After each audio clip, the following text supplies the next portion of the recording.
Seigneur, pourquoi es-tu triste? Après avoir posté ma dernière vidéo, comme je constate que ce type de contenu n'a pas une portée folle, je décide, de mon propre chef, de ne publier ma vidéo que sur seulement un seul réseau social. Demain matin, avant même d'ouvrir mes yeux, je ressens une tristesse.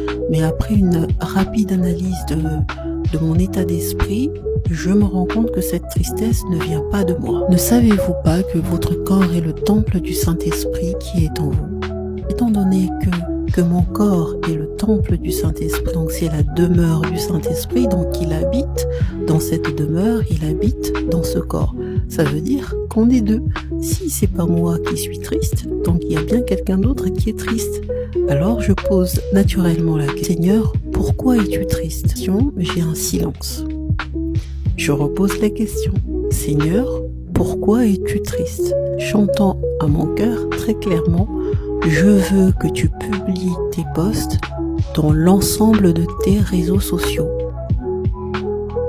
Et là, je souris intérieurement. Le Saint-Esprit me reprend et je comprends pourquoi il est triste. Parce que l'instruction était claire, il fallait que je publie ces posts-là sur l'ensemble de ces réseaux sociaux. Mais du coup, j'ai fait une distorsion à l'instruction reçue que je n'aurais pas dû faire parce que du coup ça produit de la tristesse.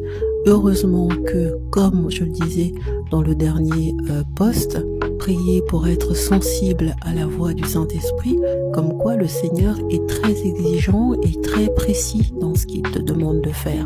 Demande de faire quelque chose, fais-le, même si toi tu ne comprends pas, même si tu ne vois pas de résultat, lui seul a le secret des temps.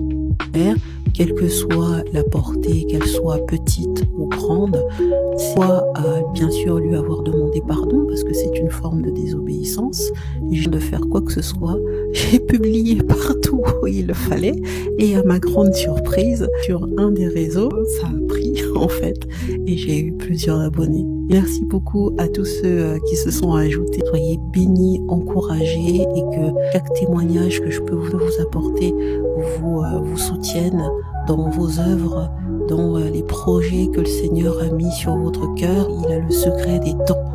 N'oubliez pas que le Seigneur parle tantôt d'une manière ou tantôt d'une autre. Alors, est-ce qu'on y prendra garde ou pas? Allez, abonne-toi.